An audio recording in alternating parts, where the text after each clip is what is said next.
So we're back in the Apex for UFC Vegas 108 and a little peek behind the curtain. I'm recording this the Monday after UFC 318, so we're way in advance. I'm going to be out of town. I got a 20 miler to run the weekend of Abu Dhabi, but I won't be back in time to record this in the studio. So what we're going to do, we're going to record this now so I have it ready to roll and we can drop it out there. So hopefully no fights fall off. We've got a while before the card. We're just going to do our best with this. UFC Vegas 108 back in the Apex. Should be pretty stable stuff. We'll see. But guys, thanks for tuning in. Hopefully I did well in that 20 miler and we'll see what's up. But I'll see you guys in the first fight. All the links are in the description. See you there. We got a really fun flyweight matchup here. We got Felipe Bunes taking on Rafael Estevam. Estevam, 13-0, 5-0 in the last 5. Obviously, if you're undefeated, that's how that works out. 3-2 for Bunes, coming off of a pretty good win over Jose Johnson. Now, when we look at this one, for Estevam, good striker, right? Not great, good. He does loop his punches, so that's not great. But he makes up for it with other areas. He's got a lot of power and a lot of output. And the kicks are pretty solid, especially his teep kick. So there's some stuff to like in the striking. It's definitely his weaker area because his grappling is pretty darn solid, right? Dude chains takedowns well. He's got good trips. He's got good slams. That's something you like to see because they say takedowns don't count for damage, but slams do. The dude slams people. Now, he does have good transitions, and he likes to float from the mount to the back. So to get to mount, though, he controls by using that leg lace. So when he gets the takedown, he'll step over the legs, lace them up, kind of like figure four them with his legs, and putting his shin across the top of their shins to hold them down. That's awesome because in MMA, it makes it really hard to push down on the hips, which is what you need to do to defend that because both of your hands are occupied. So then you get hit in the face, and that's where his ground and pound comes in. So he does a good job doing that, and then when he's ready, he moves up to mount. When he starts looking for that finish, that's when people will try to roll over so they can try and get up by giving up their back. He takes the back well. Now, he can fall off the top every now and then. That's a thing you got to worry about, but especially against good grapplers like Bunes, but he does have the ability to float between the two positions. Does a really good job. Overall, his grappling, I think, is one of his better attributes, and he's going to need it here. Because Bunes is a good striker as well, but his output is terrible, right? So opposite of Estevam, he's more clean. He's got decent power, good leg kick, and a really nice 2-3 combo. But that volume, he doesn't seem to do enough.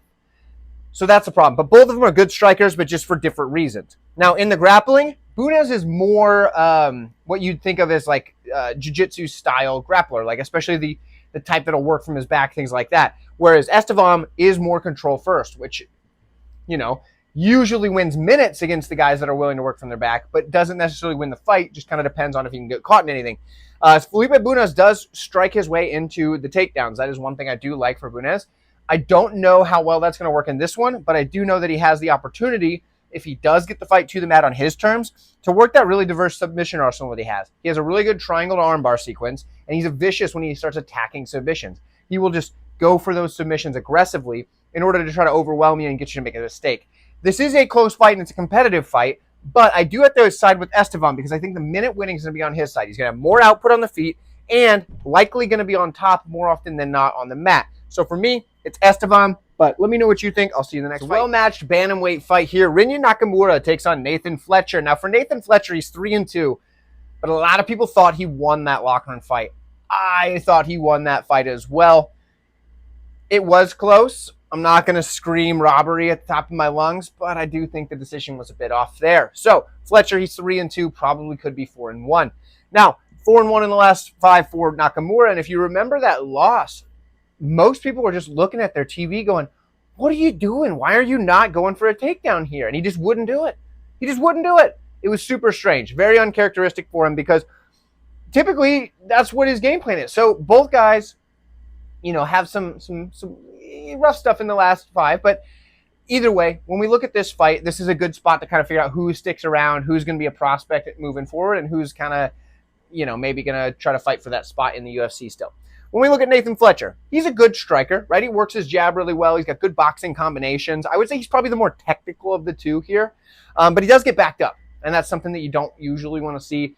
That's kind of how he ended up losing to Loughran, honestly, because he got backed up to the cage quite a bit. He got, pushed back. Even though he was landing better shots, in my opinion, he was still getting backed up.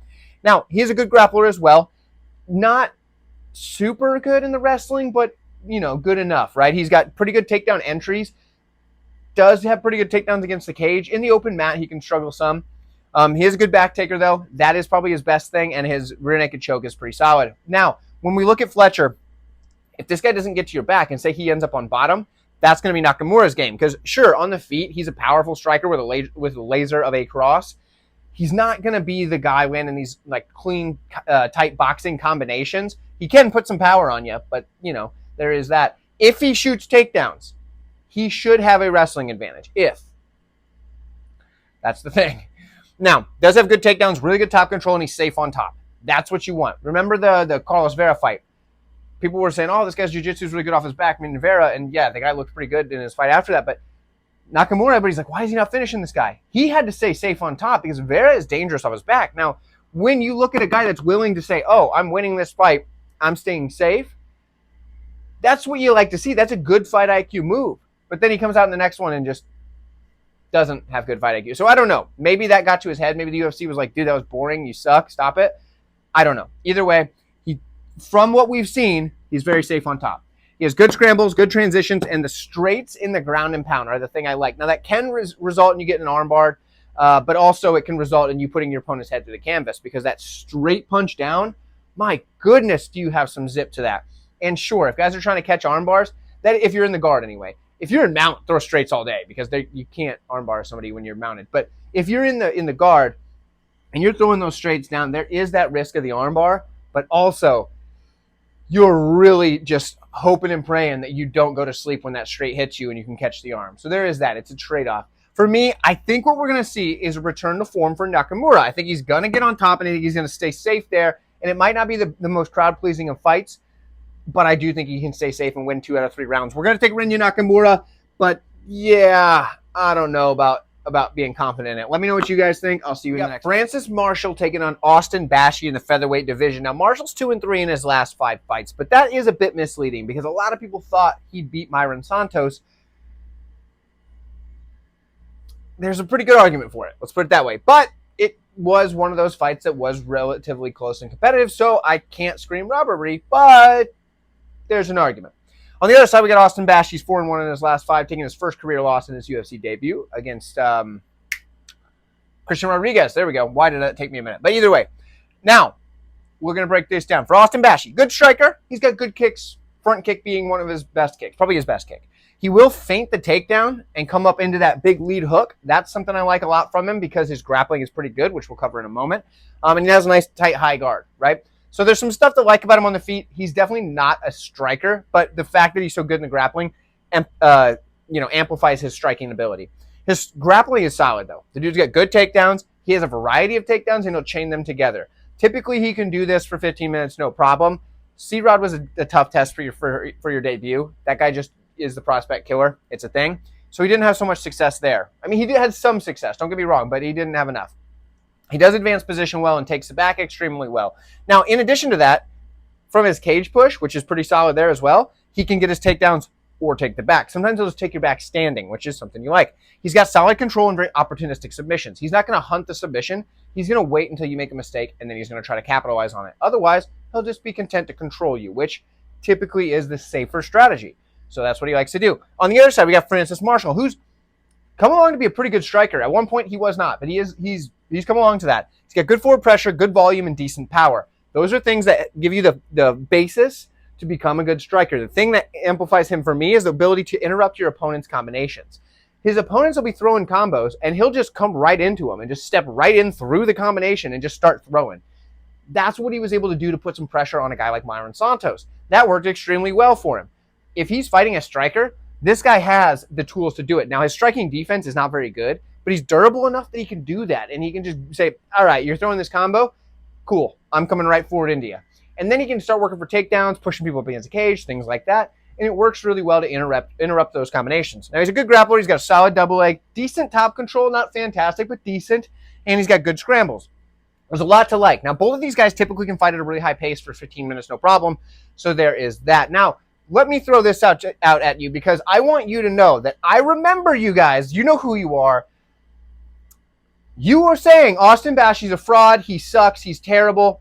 Fraud checked. All that. I swear, if you're parlaying up Austin Bashi, I'm coming for you. I'm gonna show you your stuff and say, hey, you need to cash out that parlay because You said that this man is a fraud and he shouldn't be here. So let me go ahead and say that now. I'm just screwing with you guys. You can do whatever you want.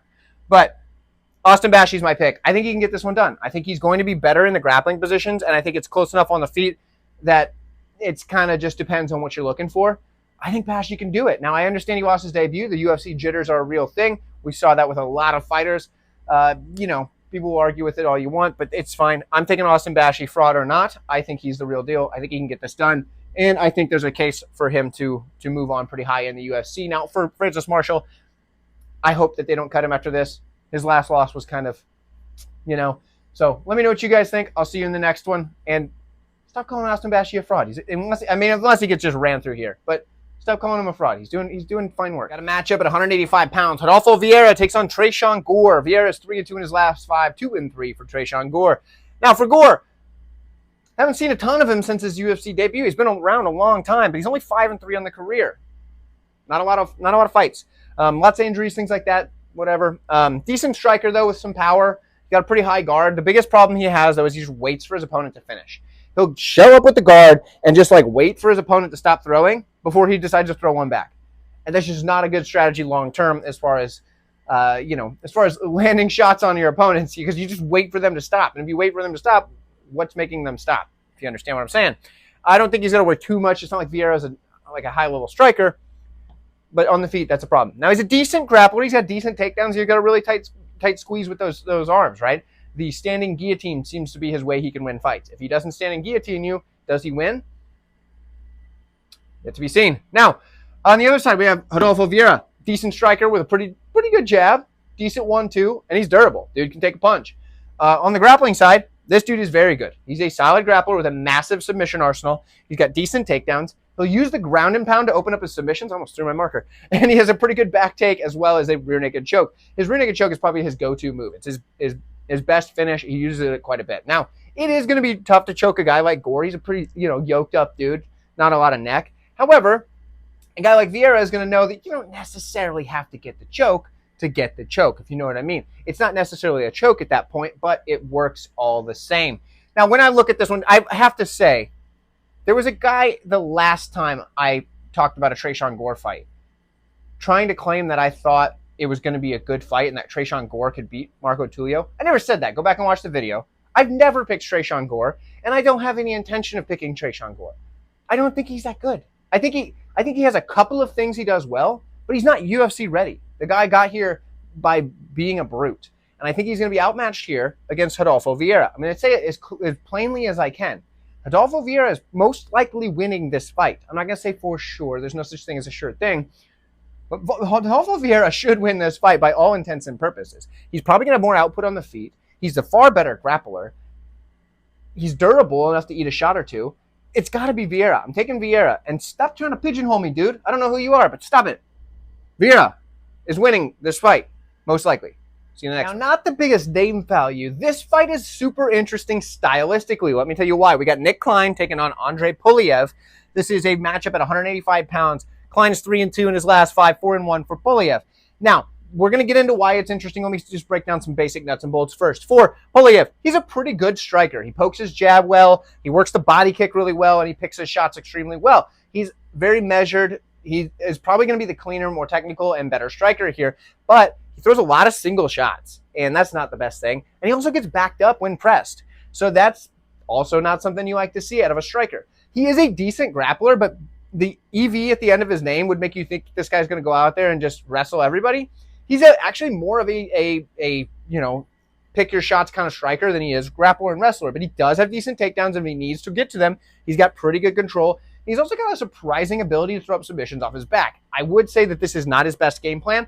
This is where he's going to win this fight if he wins this fight. On the other hand, for Nick Klein, decent striker. I wouldn't say he's a good striker. In fact, I think he's pretty uncomfortable at range. I think that at range, he does not want to be there. And if you watch some of his regional fights, it looks like he's nervous when he's on the feet. Now, maybe he's not. He just appears that way, and perception is reality. So for me, it doesn't look great. However, he did, hold tight, something fell on my foot there. He did land a pretty good spinning back elbow, I think it was an elbow, against Mansour, and darn near finished the man. So there is that, and that was on the feet. So he's not lost on the feet, but he is somewhat uncomfortable there. Now, he doesn't handle striking pressure extremely well.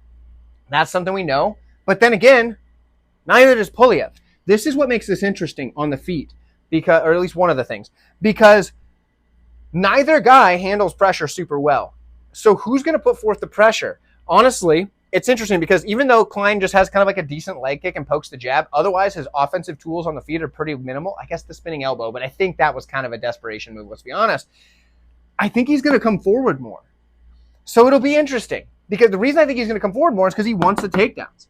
Klein is probably the better grappler of the two, and I know that sounds crazy. You see an EV over there and you think that this guy's going to be a better grappler, and he might be, but I don't think he is. I think that Klein's a better grappler. He's got pretty good takedowns. He's got deep entry, and he stays on the body lock when he gets his takedowns, and his opponents try to get back up. That's okay. He's sticking to the body lock and just staying there. He can take the back. He can bring it back to the mat, whatever. He's got good top control, and he's a grinder, and we've seen him have a tight squeeze. That's how he got into the UFC on that short notice. We cashed on that, by the way. Remember, Contender Series is coming up. Guys, we are like so excited for that. So just be ready for the Contender Series. That is the best time of the year. But either way, tight squeeze. We saw him get that submission early in that Contender Series fight.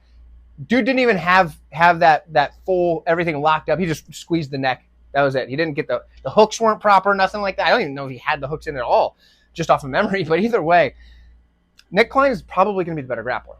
And I think he can push forward. That said, Pulyaev's going to be the better striker by quite a bit, but he's not super dangerous. I've got to go Nick Klein because of that. I'm not super confident because maybe he's not as good of a grappler as I'm thinking he is, but I think he's got a pretty good shot in the grappling here. We're going Nick Klein. 6-2, 9-3. There's still like a lot to learn about both of these guys, but let me know what you think. Let me know your opinions on this one. It is in the Apex, and Nick Klein's had some pretty darn good moments already in that Apex, so I'd love to hear from you. I'll see you next time. The strawweight division, Piera Rodriguez takes on Ketlen Souza. Now, both of these ladies 3-2 in their last 5 fights. It's a good fight. Souza, pretty good striker. She comes forward. She's got plenty of power, good leg kicks, and she works the body well. There's a lot to like here. Now, grappling, is just decent. She's got decent top pressure. Doesn't really have a whole lot to offer as far as offensive grappling or defensively, really, either. So, on the other side, Piera Rodriguez, decent striking. What she lacks in ability, she makes up for in aggression and volume. She's also got some pretty good boxing combinations, but that's about it. We're not getting any further than that on the striking of Rodriguez. Her hands do go from up here to down here as the fight goes on, just slowly in increments. So that's not good, especially when you're fighting somebody with some decent power for the 115-pound division. She's going to be the better grappler, in my opinion, though, is Rodriguez. She's a good grappler with good takedowns, good takedown defense, and she will seek the finish. Her problem is sometimes she seeks the finish to the point that she lets her opponents back up. Her control isn't the best. However, I think it's enough to get it done. I think she's going to shoot takedowns, and I think she's probably going to have some moments where she's not looking great, but she'll win 2 out of the 3 rounds at least. We're going to take Rodriguez to get this one done. Let me know what you think, and I will see you in the next fight. We got a matchup at 170 pounds between Magny and Elizeu Zaleski dos Santos that I've got to admit I don't have a great read on. I'm going to do my best to break this down and make a prediction, of course, because that's what I do, but a lot of people aren't going to be able to admit when they don't have a great read on something. I can admit it because this one is a tricky one for me to call. There's a lot of things I like about both sides, and there's a lot of question marks on both sides. Now, for this one here, both guys, 2 wins in their last 5, 3 losses for the Magny side, 2 losses and a draw for Zaleski. Now, when I look at these two, Zaleski has a lot to like on the feet. He's a very solid striker. He used to have a little bit more output. That has dipped a bit. He's very wild, but it's that capoeira style. His knees up the middle are good. I like the power. The kicks are probably his best weapon. They're very difficult to predict because they're kind of unorthodox. They're kicks that you don't... Like, yes, he has your traditional kicks. Don't get me wrong. I'm not saying he doesn't know how to do them. However, what I am saying is he also throws a lot of, like, spinning heel kicks and, like, you know, maybe like a... you know, some sort of like cartwheel kick or something like, you know what I mean? Like he doesn't use those quite as much as he once did, but he does still have them. In fact, when he lands those are just fight enders, right? Those big wild kicks, they're fight enders, but they don't always land, but they're difficult to predict when they're going to happen because he does such a good job at just mixing it all up. Now, when it comes to his grappling, he's pretty good there as well. It's definitely not his go-to, but he's pretty good there as well. He's a good kick catcher. Throw a kick at him, you like to catch that kick and use that either for a takedown or to push you up against the cage and then regain his spot. Decent takedown defense, not amazing, but decent. He's really quick on the leg locks. He'll go for the submission quickly, but if he doesn't get the submission, he'll use that to get back to his feet. It's hard to finish a leg lock in the UFC unless your name is Walter Walker. You can get those heel hooks. However, with that said, Elizeu Zaleski, he will use those to get back to his feet rather than hang on a leg desperately like a lot of fighters do. So that's good. You like to see that. On the other side, Neil Magny is just consistently pretty gosh darn good everywhere, right? He's a good striker with long straights. He's got nasty elbows, and his striking defense typically holds up pretty well. I know he's been knocked out, been beat up pretty bad by a few guys, but like, we're looking at like the top guys, right? And as much as I like Zaleski, I don't think he's making a run at the title. Okay, forgive me. I do think that the striking defense typically holds up against guys that are around his level in the division, things like that. So that's pretty good. He's a good grappler with decent takedowns, decent top pressure, but the cage push is probably his best weapon. He likes to put people up against the cage and just grind out wins. He's got great cardio. There are very few people that can keep up in the cardio department with Neil Magny. This is a tricky fight. I will be staying away from this fight entirely. I'll make a pick. That's what I do in these videos. I'm going to side with Zaleski, mostly because what I think happens is he's going to get more oohs and ahs, and that's going to be enough to sway it. But Neil Magny could get this thing done, and he could definitely cage push for 3 rounds and win that way too. I'm tempted by Neil Magny. I don't really, like I said, I'm recording this way ahead of time, so who knows what the betting lines are on some of the fights. Some of them are out, not all of them, most of them are not. I'm going to take Zaleski here for now. This is one that I could switch later on. We'll see. But give me Zaleski for now. We'll see what happens. Let me know what you think. I'll see you in the next one. Up next. If this fight isn't fight of the night, I will be absolutely shocked. This fight has banger written all over it. We have Esteban Ribovics taking on Elves Brener. Both these guys are 3-2 in their last 5, and both of these guys don't know how to have a bad fight. We're looking at this one here for Brener first. We're going to look at his striking. He's a good striker with good forward pressure, good volume. I love the knees up the middle, and the dude's tough. Dude's really, really tough. He's a solid grappler. His only problem is sometimes he lacks in the open mat takedowns department. That could be a problem for him here. But he does have good takedowns, trips, that is, from the clinch. He's got good sweeps, good elbows in the ground and pound. The arm bar is a pretty good move for him. The one thing else that I like is he will sweep with the submission attempt. So he can link his arm bars and his sweeps, things like that, by that right there, if that makes sense. He's got good cardio. He can do this whole high output thing for 3 rounds, no problem. We're going to get a fun fight out of Brener every time he's in there. Now, on the other side, Ribovics. Similar concept, right? But he's a solid striker. I think he's a little bit better in the striking offensively. Power's there. Fights out of either stance. Good combinations. He works the body. Striking defense is just non-existent. He just doesn't have any striking defense. It's not there at all. But he's durable. Dude's tough as they get. So dude's tough. He can come forward and just swing. He is the better offensive striker between the two by a little bit. But defensively, this guy has none. So there is that. Grappling-wise, it's the same concept as far as the no defense. His takedown defense is bad. But he's got decent takedowns of his own. He can sweep okay. He's got a decent Kimura. But yeah, you can just take this guy down. However, when you lack open mat takedowns, maybe not. So that's going to be interesting. I do think they're going to spend a lot of time on the feet. For Ribovics, he's also got a lot of good cardio, but he has no defense, and he's all offense. There's a lot of things I like about both sides. I think you just say that this is going to be a very fun fight. We're going to crack a root beer and enjoy this one. However, I've got to make a pick. And I think we're going to end up on the feet quite a bit. I think that favors Ribovics, so we're going to take Ribovics. That said, I don't really like that I'm making a pick on this one. I just want to watch this one have fun. This is going to be so much fun. Fireworks from start to finish is what I'm predicting here. Ribovics is the pick. I think he's going to be able to do a little more on the feet. But by golly, do we got a barn burner here. Let me know what you think. I'll see you in the next one. Prospects straight into the fire. Danny Silva takes on Kevin Vallejos at the 145-pound division. Both guys 4-1 in their last 5. Both guys only 1 loss in the career. Great matchup here, fun matchup, but unfortunately we got to see one of the prospects take a step back. Now, when we look at this, Kevin Vallejos, solid striker. He mixes his combinations and single strikes together, and he has a really good job of changing levels completely in combination. He'll put the, kicks to the legs, works the body, comes up to the head. He'll hit all 3 levels in that combination, in the same combination. It's fantastic. He's got good movement, and he's light on the toes. His style of movement is different than Danny Silva's. We'll talk about that in a minute, where he's moving the whole body when he needs to move away from strikes. He's light on the toes, like I said. He'll work the body well. He's got good volume, and he's got solid kicks off of either leg without having to do the switch, right? Without, Thai fighters often, if they want to kick off the lead leg, there's that switch in there. He doesn't necessarily do that. He'll just throw the kick right off that lead leg. He'll sometimes switch, sure, but he can throw the kick off either leg. Either one's great. But, yeah, Vallejos, lots of like in the striking. Decent grappling as well. He can mix in takedowns. He's a good kick catcher. In fact, that's probably his best way to get takedowns. But he'll also go to the cross from there. So like if he'll catch the kick, sometimes if he doesn't want to go to the takedown, boom, heavy cross straight down the pipe. That's also a good way to put somebody on their butt because you knock them down. Now, a lot of things to like there. A lot of things to like about Danny Silva. Now, his style is a little bit different in the striking, but it's a solid striking style nonetheless. He's got good forward pressure and good volume. Head movement is what he works on. So his feet are here, and he's moving the head to get out of the way of strikes rather than moving the entire body, which is good because you wade your way into the pocket, but it's bad because the rest of you in the lower half is a little bit, it's still there, right? It's still there to be hit. You're not going to hit in the head a lot, but you can eat leg kicks, body punches, things like that.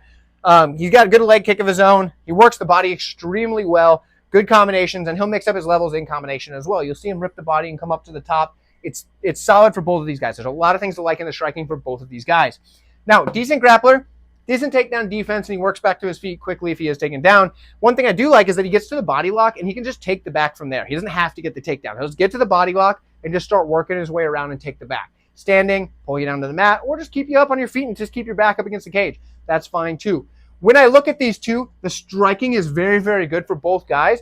But the thing I like for Vallejos, and that's making me lean his side, is the fact that Danny Silva relies on his head movement a little bit, and I think that we're going to see Vallejos mix up the levels enough that he works the body and the legs enough to still land at a pretty high clip. We're going to go Kevin Vallejos. I think this guy is a real prospect. His only loss is a John Silva.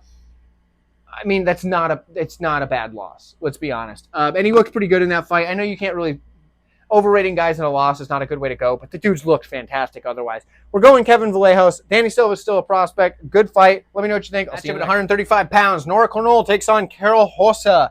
2-3 in the last 5 for Rosa, and that might be alarming, but she's also fought some of the highest levels in the division in competition. On the other side, 4-1 for Cornell. She, has been working her way up. She's still newer to the UFC. She's still working her way through the rankings. So that's where you're getting the discrepancy in the last 5. When we look at Cornell, she's a good striker. Good combination. She's got good kicks to all levels, and she can do it off either leg. Her clinch work is really solid as well. Good knees, good elbows, and some decent trips. Her grappling, though, can use some work. Now, I know she got that submission in that fight recently, but the problem is the grappling didn't look great, right? It didn't look great. She got it done. Okay. She has a pretty good ground and pound, but her takedown defense isn't awesome, and her top control is not really there. So maybe she's developing in the grappling, and I hope she doesn't just fall in love with her grappling because of that, because she is a really good striker, and her clinch does work pretty well. On the other side, Karol Rosa, she does 2 things extremely well on the feet. She's a good striker in general, but it's the volume and the leg kick. Girl's throwing so many leg kicks. I'll be surprised if this fight goes 15 minutes. If she throws less than 50 leg kicks, I'll be surprised. The girl just throws them a ton. She's got a ton of volume in general. She's got a good step-in elbow that she's kind of added to her game in the last 3 or 4 fights, at least as far as like using as a primary tool. So there's a lot to like on the striking here for both sides. Decent grappler is Rosa. She gets on top. She's got good top pressure, but she's not very good off her back. Both of these two are good in the same areas and weak in the same areas. And it's interesting because there is a world where Rosa just kicks the leg and throws a ton of volume and beats Cornell. And then there's another world where Karol lands the better shots, and she eats some leg kicks, sure, but she's able to land the better shots on the feet. She's able to do that, use the clinch, things like that, and I'm kind of torn. I'm going to side with Cornell for now. This is another one that I could switch later, but for now I'm going to side with Nora Cornell. Let me know what you think, and I will see you in big-time main event here between a couple of prospects who recently had their title aspirations snatched away from them, at least in the short term. Long term, both of them still could get back there, but they were stolen recently. Now, it's the main event. I haven't asked you to like the video yet. If you would do that for me, I would appreciate it. Thank you so much. Let's break this down. We're at 125 pounds. Both guys 4-1 in their last 5. And like I said, both guys, that one loss is what stopped them from being next in line for the title, because both of them had that opportunity right there in front of them. Now, when we look at this, Tatsuro Taira, Amir Albazi. Great fight on paper. Records look beautiful. This is the type of stuff you want main event in your cards, especially when you got like an Apex card like this. Yeah, it's an Apex card, but this is a good fight. Flyweights always show out. They never have just like stinkers of fights. We're rarely anyway. I guess I can't say never. There's been a bad flyweight fight before. I just can't think of it off the top of my head. But either way, flyweights usually have fantastic fights. Now, when I look at this one for Taira, he's a good striker. He's got a nice calf kick. He's got good long, straight punches. And he's got that really nice flying knee off the takedown feint. So he'll go down for the takedown, and he's athletic enough just to jump straight up into that flying knee. On the feet, he's definitely not as comfortable as he is on the mat, but it shows that he has some tools and he's been working on it. When it comes to his grappling, dude's solid. He's got really good takedown entries. He works to advance his position where he's got control. He likes to get to the back. That's probably his best spot. He can get to a body lock and drag you to the mat there, or he can just use that to keep you up against the cage and start climbing your back. That's another opportunity. We've seen him get to people's back standing and finish them from there. So that's impressive. He will seek the submission, and he's very quick to attack once you give him the opening. So grappling, very, very solid. Striking, pretty good.